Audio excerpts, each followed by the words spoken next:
How's it going, everyone? So let's first take a look at the GFS model and see if there's any possibility of winter storms. Spoiler alert, there is the possibility of winter storms in the eastern half of the United States over the next week and even potentially beyond that into next weekend as well. So let's first take a look at the GFS model, and of course the common trend we've been seeing throughout the eastern United States is that it's going to be much colder than normal. We have a pretty significant jet stream dip, so the temperatures are just going to be brutal for many areas of the Midwest and Northeast, even the Southeast. In fact, many of the areas in the Southeast just yesterday experienced record-breaking snowfall, including Florida, which not only beat the record, but absolutely just demolished it, with some areas receiving up to 9 inches of snowfall, beating the previous record by a long shot, which was only 4 inches of snowfall. So it's certainly showing how cold it's been throughout the eastern United States, and it's expected to continue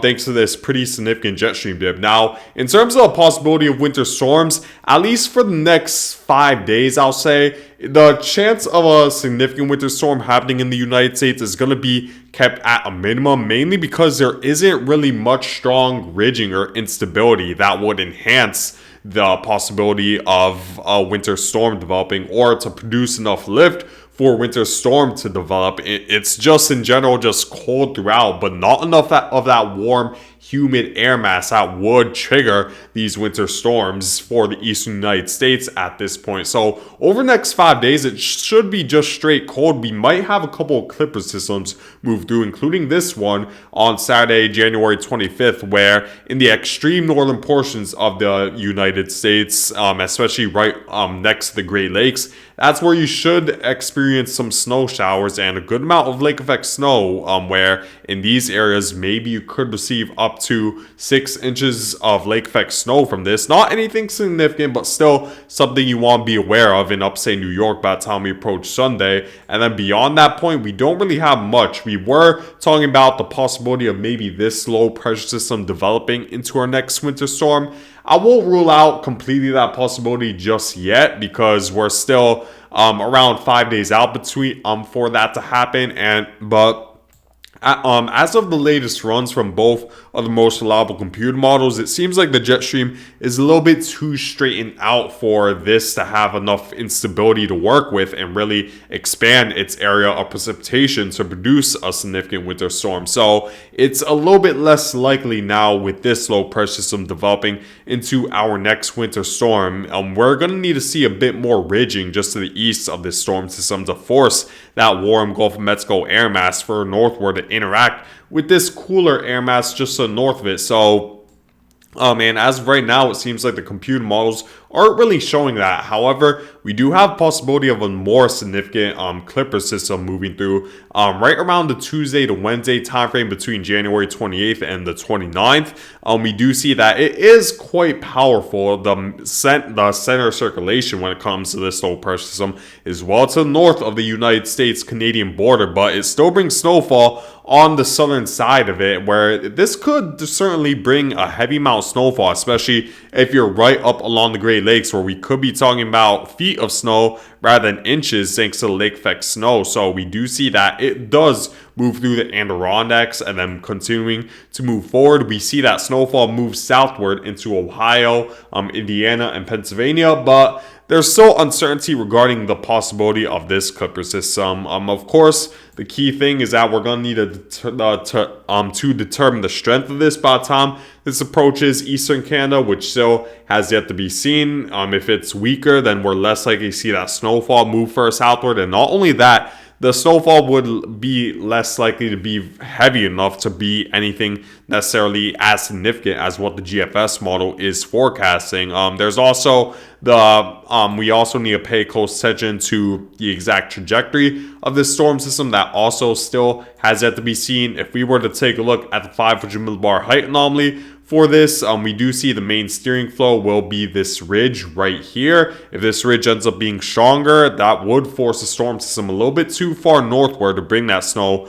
or at least significant snow, to the United States. While I do believe it's likely we're going to see snow showers throughout the Great Lakes and the interior Northeast, especially there's still questions regarding exactly how much of that snowfall will accumulate over these areas. I don't expect it to be anything significant, even in a worst case scenario, because when it comes to clipper systems in general, they aren't known for being these significant, just straight up major winter storms for the northern Midwest and the Northeast, unless of course you live right along the Great Lakes. That's a completely different story. But when it comes to a large scale snowfall event, clipper systems aren't known for that. So even if this were to become the most significant, most powerful scenario, it wouldn't be likely to necessarily bring a large amount of snowfall over a large area. Maybe maximum 6-7 inches of snowfall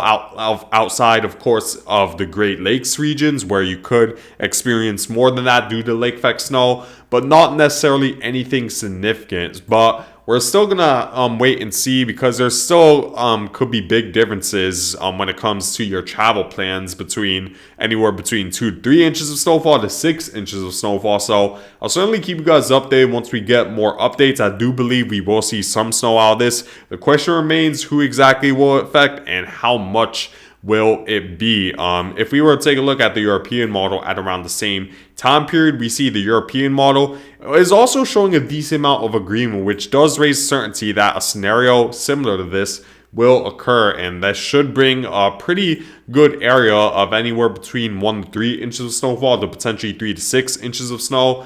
Taking a quick look at the GFS model's snowfall forecast, when it comes to this clipper system, you're going to see that it does bring a pretty good area of mainly around 1 to 3 inches of snowfall, with of course the Great Lakes experiencing much more than that. We'd be talking about feet of snow potentially right up along Lake Ontario rather than inches of snowfall in a scenario like this. So that's certainly something to keep in mind right around the Adirondacks. But we don't necessarily see the snowfall move very far eastward into the coastal Atlantic areas, as it's going to be fairly tough. Another thing that it's going to contend with is just the fact that there's the Appalachian mountain ranges, and what typically happens, of course, when it comes moisture moving over mountain ranges, is that it forces a lot of the moist air mass all the way up, and it forces a rapid amount of condensation right over the higher elevation. So by the point that reaches the coastal plains of the Atlantic, this storm system would lose a lot of its moisture to bring much snowfall to the coastal Atlantic cities. There's still certainly that possibility. It would need to be a stronger band of snowfall for that to occur, but that still has yet to be seen at this time, and I'll keep you guys updated at this point. But most likely these areas should expect anywhere between 1 to 3 inches of snowfall from this clipper system moving through. Now beyond that point, this would be a more significant winter storm, but it's very much in the long-term future. We do have this upper level low that's gonna come through pretty early, actually by the Saturday time frame, and it's just gonna stay stuck right over the western portion of the United States for quite some time, as that's typically what happens with upper level lows. They just meander right over the same area for quite some time, because the jet stream is well to the north of it, so it's going to stick around, bring rain showers and snow showers throughout the southwestern portion of the United States, before eventually we could see a clipper system move through that could be able to pick up this storm system and eventually take it to the east, to where it could produce our next major winter storm. We see that happen in a scenario like this, where associated with this upper level low, we do have a decent amount of cold air surrounding it, and of course once it interacts with this fairly warm environment right up along the Gulf Coast, that could be the trigger to create instability for a significant winter storm to develop. Now, this is very far out. This is 260 hours out, so this is a very long-term forecast, almost a guess at this point, but it's still certainly something to keep in mind over the next few days.